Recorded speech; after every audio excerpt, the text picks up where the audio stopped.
Brandon Beane has a lot to figure out this offseason. We're going to deliver his to-do list today on Locked On Bills.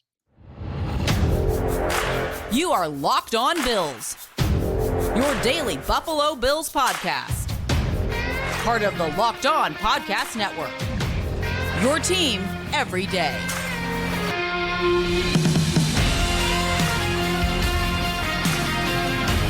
What's up, Bills Mafia? It's Joe Marino, author of Go Bills and Buffalo's Run, also the co-host of the Locked On NFL Scouting Podcast, and I'm your host of Locked On Bills. Want to thank you for making Locked On Bills your first listen every day, and a big welcome and shout out to our everydayers. You know who you are. Those of you who never miss a single episode, I appreciate y'all being here very, very much. I'd also like to invite you to subscribe or follow for free on YouTube or wherever you listen to podcasts. We're part of the Locked On Podcast Network, your team every day. Today's episode is brought to you by Game Time. Download the Game Time app, create an account, and use code LOCKEDON for $20 off your first purchase. Well, folks, welcome in. We have completed the performance review series. We have went through and established the best opportunities for the Buffalo Bills to improve their roster from within. We did that on our most recent episode.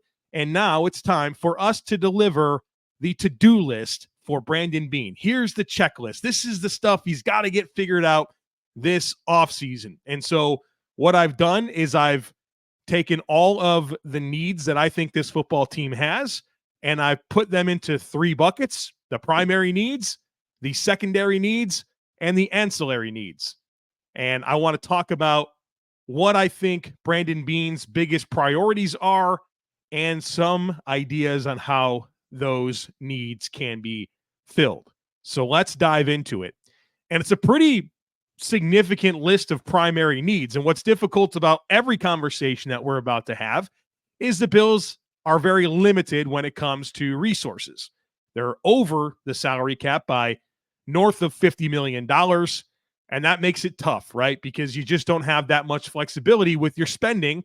And the reality is you might have to create a few additional holes as you just get yourself cap compliant. And so we are going to have this conversation with that in mind. And we're also going to talk about these needs as if expiring contracts are not part of the mix. So I could say that one technique defensive tackle is a primary need, but the Bills could just re-sign DaQuan Jones, and that would no longer be a need. So just keep that in mind as well as we navigate these waters today. All right, primary needs. Let's get to the most important things for Brandon Beane to figure out. I have four primary needs for the Buffalo Bills this offseason, and I'll give them to you, and then we'll break them down. Wide receiver 2, starting defensive end, starting one technique defensive tackle, and starting safety. I think those are the biggest needs for the Bills to fill this offseason. Let's talk about wide receiver 2. Gabe Davis, an expiring contract, and Gabe Davis, a player that I'm hopeful that the Bills can upgrade over. A guy with a more complete skill set is what I'm looking for. And ideally, this wide receiver 2 that you find is a player that has the upside to be a number 1 should you invest your first-round draft pick in a wide receiver. I think that would be most ideal, a guy that you can bring in to complement Diggs and Shakir right now. But hey, in 2 or 3 years, this is a player that you can look at and feel like, yeah, they got a chance to be a number 1. That's the type of player that I would like to see the Bills find. Now, could they go the veteran route? Sure, they can find a bargain bin free agent. Maybe that's a Darnell Mooney from the Chicago Bears or Curtis Samuel from the Washington Commanders. We'll talk more in depth about different free agent options, but perhaps there's that type of player that the Bills could add. But I think the most important thing here is the skill set. I want a player that can create space for themselves, create space as a route runner, create space after the catch, create vertical separation that creates space for everyone else to work underneath routes. I need a space creator. That's what I think is most important for this number 2 wide receiver that the Buffalo Bills need to find. And so I think it's a clear need. And maybe you look at Khalil Shakir as a guy that could be a wide receiver too, but I like him best in the slot. But I still think you need that outside presence opposite of Diggs a guy that has some upside to really round out your weaponry in this passing game. So wide receiver 2. Starting defensive end, you need one of those. Leonard Floyd, AJ Epenesa, expiring contracts in addition to Shaq Lawson. You've got Von Miller, but what can you count on? What can you possibly count on from Von Miller? 35 years old, looked real sluggish coming off of that ACL tear at age 34. You're hopeful that more time removed from the injury puts him in a better position to be himself, but at the end of the day, he's 35. What can you possibly realistically expect? I'm hopeful, but in terms of having real expectations, I have got to keep those tempered. And so you've got Greg Rousseau, you have Kingsley Jonathan, you have Von Miller. You need a starter. And could it be bringing back AJ Epenesa? Yeah, maybe that's the plan. And I don't think I'd overly hate that. I wouldn't love it, but I'd understand it. I would be appreciative to stick with a young developing player that's given you 2 really nice seasons in 2022 and 2023. You feel like maybe there's even more to unlock with Epenesa, but you need a starter opposite of Rousseau. And then I think you look at Von Miller and what you get from him is a bonus.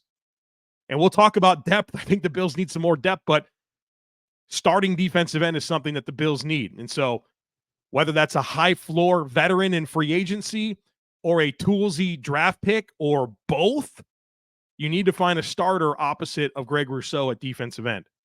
You need a starting one technique defensive tackle to pair with Ed Oliver on your defensive line. DaQuan Jones, Poona Ford, Linval Joseph, Tim Settle, Jordan Phillips, all expiring contracts. And so perhaps it's just bringing back DaQuan Jones. I feel like DaQuan Jones is probably the one expiring contract that I would be pounding the table and saying, yeah, let's make sure that's the guy we prioritize bringing back. But maybe that doesn't happen. Maybe it's Poona Ford.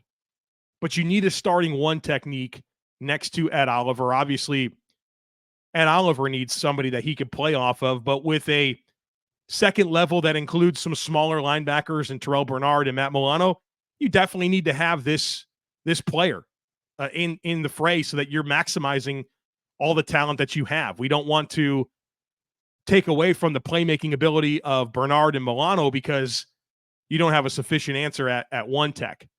So again, high floor veteran like a DaQuan Jones, or I think you need to look at potentially a day 2 draft pick to help yourself here. But I don't know that I would draft somebody in day 2 and say that's my starter, right? I would have to have that player complemented by a veteran, whether it is DaQuan Jones or Poona Ford, right? I still think if you draft a one technique, I don't know that you look at them and say, okay, there's a 45% of the snap player. I think you still need that high floor veteran. So starting one technique. And then starting safety. Micah Hyde expiring contract, kind of feel like he's reached the end. Taylor Rapp, Cam Lewis, expiring contracts. You kind of have a question mark with Jordan Poyer. I'd love for him to be back this coming season. But the Bills obviously can save $5 million in cap space if they move on from Jordan Poyer. So right now you need at least one starting safety. You could need 2, but let's live in a world where it's just one. I think you look into Taylor Rapp and Cam Lewis as potential options to start next to Jordan Poyer. And again, we talked about this end of last week about the safeties and how I acknowledge the need, but I also acknowledge the investment required to fill the need isn't significant to me. I think you can bring back a Taylor Rapp and or a Cam Lewis and pair them with Jordan Poyer and you'll be fine there. I think you can find a high floor veteran. I think you can find a mid-round draft pick and find a potential starter. This is something that Sean McDermott just has such an incredible resume of figuring it out that I don't feel any urgency whatsoever to be talking about first-round safeties, to be talking about paying safeties big money, right? Like, this is not a team that should be thinking about the high-end Antoine Winfields of the world. I'd love to have Antoine Winfield, but I don't think the Bills need to invest north of $17, $18 million a season in a safety, right? I think it's a big need, but this isn't a need that I look at and say, okay, high asset allocation required to fill. I just don't. I think you can probably bring back either Lewis or Rapp or both for under $2 million a season and find a player in the draft, and you're probably going to be okay as it relates to the safety position. So a need at safety, just not one that I think requires a lot to fill that need. So primary needs: wide receiver 2, starting defensive end, starting 1 technique, and starting safety. All right, in just a moment, we're going to break down the secondary needs, and then finally, of course, the ancillary needs for the Buffalo Bills this offseason as we create Brandon Beane's to-do list, so be sure to stick with me. You shouldn't have to worry when you're buying tickets to your next big event. Well, you don't have to, because Game Time is here, and it's the fast and easy way to buy tickets for all the sports, music, comedy, and theater events near you. They have killer deals on last-minute tickets, all-in prices. They give you a seat image from your where you're going to sit. If you're looking to buy tickets, it'll show you, okay, this is what the view looks like. They give you a best price guarantee. I mean, Game Time takes the guesswork out of buying tickets. The app is awesome, easy to navigate. I love the flash deals. You sometimes just log in there and they'll offer you a flash deal on an event that is near you. That's always really fun. And I also love this. When you buy a ticket from Game Time, they send the tickets right to your phone. So you're not digging through emails to find them. It's very, very simple. So take the guesswork out of buying tickets with Game Time. Download the Game Time app, create an account, and use code LOCKEDON for $20 off your first purchase. Terms apply. Again, that's the Game Time app. Create an account. Use our promo code LOCKEDON. That's LOCKEDON for $20 off. Download Game Time today. Last minute tickets, lowest price, guaranteed. All right, let's talk secondary needs for the Buffalo Bills, and I'll give you what they are, then we'll break them down. So I have 3 secondary needs for the Bills this offseason: defensive end depth, defensive tackle depth, and backup running back. I think these are going to be important spots to fill. They're going to be quite different from the ancillary needs because while these are depth players, these are depth players that are going to play. All right, think about the rotation of the defensive line. Think about the Bills wanting to have a complement to James Cook. These are backups, but backups that are going to play and potentially play a lot of snaps. So let's break it down. Defensive end depth, we've already kind of talked about this position, but you're going to need 4 or 5 different guys that can actually play. So we've talked about Greg Rousseau, Von Miller, Kingsley Jonathan. You have 3 players. How many of them can play? I don't know. 1 for sure in Rousseau, maybe Jonathan, maybe Miller. So you need more bodies here. You need a lot more. And so whether that's, well, it's going to be a combination of things, probably. It's probably going to be some vets, some draft picks. But you need answers here. You've got a ton of snaps available. And I don't think Leonard Floyd, Shaq Lawson, and AJ Epenesa will be back. So you've got some guys to replace. You have some snaps to fill. And that doesn't even get into the idea of upgrading. Right? I don't think you looked at the Bills' defensive ends and felt like you got everything you wanted from them in that elimination game against the Kansas City Chiefs. So not only do you need bodies to replace bodies, but you'd love to be better, right? And that's a very difficult needle to thread. I think your best chance to get better is probably Rousseau, Miller, and Jonathan actually just being better football players next season. Improvement from within, because if you draft a guy, it's still a rookie, right? It's still a rookie. If you add an outside free agent, you hope that there's a high floor there. But you need multiple players here that are going to not only be active on game days, but play 30% or more of the snaps. So you need that on the defensive end. Same exact conversation at defensive tackle. Right? I mean, you have less signed at defensive tackle. You have Ed Oliver, Ilianku to a futures deal, and that is it. You need 3 more guys that can play. We've already talked about the need for starting 1 tech, but then you still need 2 more guys that are going to factor into your game day rotation. The Bills play 4 defensive tackles on game days. And so, again, a mix of vets and potentially draft picks is what's required here. And again, the same conversation. Not only do you need bodies, you'd love to upgrade. You'd love to get more impact than you've gotten from your depth at defensive tackle, leaning on guys like Jordan Phillips and Tim Settle over the last couple of seasons that really haven't given you that.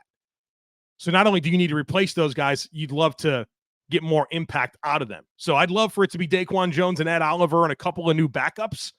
But you got to go out and execute, and you got to go out and find those players to fill out your defensive tackle rotation, just like you need to fill out your defensive end rotation.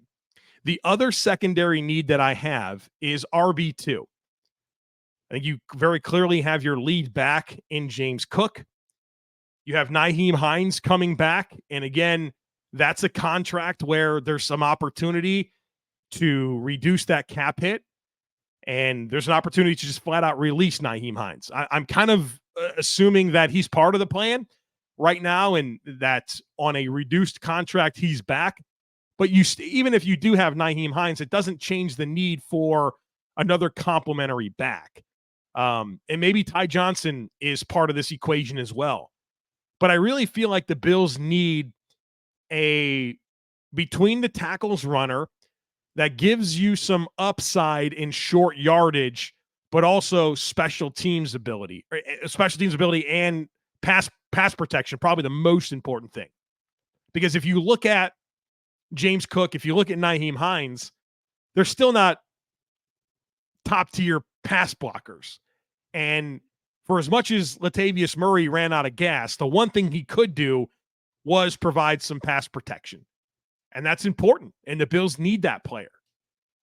And so I think there's going to be an opportunity for a high floor veteran. You think like a Zeke Elliott, I think would be a perfect addition to this team for exactly what I'm talking about. Between the tackle, short yardage running, and pass protection. That's literally what he can give you. Now, he's not the vintage top 5 pick Zeke Elliott where you feed him the ball, he's a focal part of your offense, but as a kind of a role player within your offense, that's what you need.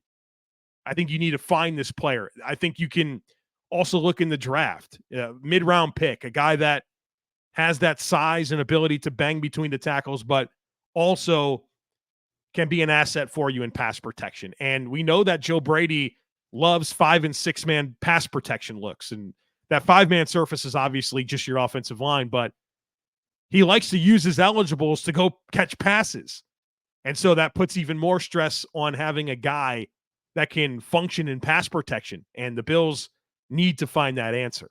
And so I think this is going to be a guy that will play a fair amount of snaps, and then also a guy that can maybe take some of those short yardage runs away from Josh Allen. I know that Josh had 15 rushing touchdowns, and that's great. I love it. It's an NFL record. But maybe you have somebody else that can take some of those and take a few less hits away from Josh Allen, whether that's, of course, on the goal line, but other short yardage opportunities throughout the field. I think we all can agree that we want to see that short yardage package evolve. And I think part of the challenge the Bills had this past season was not having a true short yardage back. Devin Singletary, for whatever criticisms you want to have about Devin Singletary, where he showed tremendous growth in his last season with the Bills, was short yardage. And they were able to hand the ball to him in some short yardage situations and take something off of Josh Allen. You felt like that was a missing component with this year's team. So you got to find that RB2, that complementary back that gives you size, short yardage, and pass protection. So the secondary needs that I have for the Buffalo Bills: defensive end depth, defensive tackle depth. Again, you need 4 or 5 guys at each spot that can actually play, and that complementary running back to James Cook to really round out the skill sets necessary with your offensive backfield. All right, I got a pretty long list of ancillary needs that I want to break down for you here in just a second, so be sure to stick with me. Get buckets with your first bet on FanDuel, America's #1 sportsbook, because right now new customers can get $150 in bonus bets with any winning $5 bet. That's $150 if your bet wins. You can bet on all your favorite NBA players and teams with quick bets, live same-game parlays, exclusive props, and more. And they've also got some football's futures bets out there that you can check out. Hockey, whatever sports you like, FanDuel has you with plenty of opportunities to get in on the action. Just visit FanDuel.com/lockedon and shoot your shot. FanDuel, official sportsbook partner of the NBA.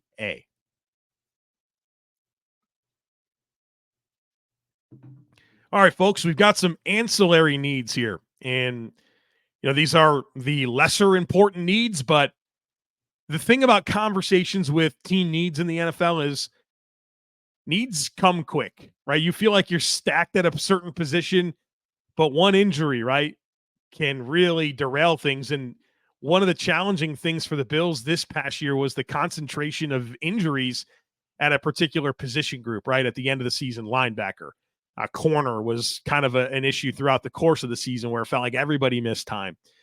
So you can look at things on your roster and feel like they're strong, but it takes one snap for something to feel like it's a position of strength to like, oh, wow, yeah, this is a little bit stressed.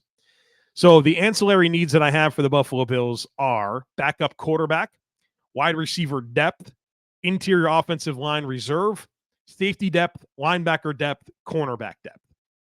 Backup quarterback is obvious. You need a QB2. Kyle Allen, your QB2 from last year, expiring contract. So maybe you bring him back, but until you do, you need a QB2. Josh Allen is the most durable quarterback in the NFL by far. You still need a backup. And, I already mentioned Kyle Allen. I know Josh Allen's other BFF, Mitch Trubisky, was just released by the Pittsburgh Steelers. So you got a couple of guys here that make some sense for the Bills to target. And then I'm also not opposed to drafting a guy in the middle rounds. I think that would be a reasonably good idea for the Bills to use one of their 10 draft picks on a quarterback that you can figure out. I know that roster ability is always the challenging part with drafting a quarterback, but I think you can consider this for sure. Wide receiver depth, we've already discussed the need for a starting wide receiver, a wide receiver too. And even if you do that, if you have Stefon Diggs, this new addition, Khalil Shakir, you still got to you're going to roster 5 or 6 players. And maybe it's Deontay Hardy and Justin Shorter, and there's your 5, but you still need more. I know you have Andy Isabella, KJ Hamler as players signed to futures deals, but you still need more here. I don't know that I look at Deontay Hardy and feel like the Bills are for sure going to bring him back. I know there's some opportunities with his contract. Justin Shorter, I know he has big muscles and that excites some people, but I'm not counting on much from Justin Shorter. He was a fringe draftable player for me, studying him coming out of Florida, a massive underachiever at Penn State and Florida, very rigid route runner, straight line athlete. There's a lot to figure out there. I think his ceiling is like a Jake Kumaro type player. And so I don't know. I'm not counting on much there. So I still think you need some depth here. Whether that's a veteran that is low cost, whether that's an upside receiver. I mean, you've seen some guys later in the draft get picked and find roles for teams. Maybe you do that. It's happened for the Bills. Khalil Shakir is a great example of that 5th round pick. Look what he's doing right now. So I would definitely be interested in throwing a dart, maybe you double dip at wide receiver in the draft, but you're still going to need some additional depth even beyond the wide receiver 2 that I've already discussed. You need interior offensive line reserve. You need a depth player there. David Edwards, an expiring contract. You could just bring him back and we would have zero conversations about interior offensive line depth. Maybe Alec Anderson is a guy that's ready to be a game day active player that provides some versatility. But even if that's your plan, you still need more competition for depth. And so interior offensive line depth is important. And look, I mean, if you want to really consider everything, if the Bills really do move on from Mitch Morse, this becomes a massive, massive need. Because then I think you look at Ryan Bates, that's now your starting center, and you need 2 interior offensive line reserves that you can roster and feel good about. So this could escalate very, very quickly if the Bills make a choice on Mitch Morse to move on from him. Safety depth. You still have a lot to sort out. We talked already about the primary need of a starting safety. Well, you need depth as well. And it just depends on who's back, right? Like this could very easily solve itself. If you bring back Taylor Rapp and Cam Lewis to go with Jordan Poyer and Damar Hamlin, you're probably okay there. But who knows? I mean, there's 3 decisions there that have to be made for that to be the plan.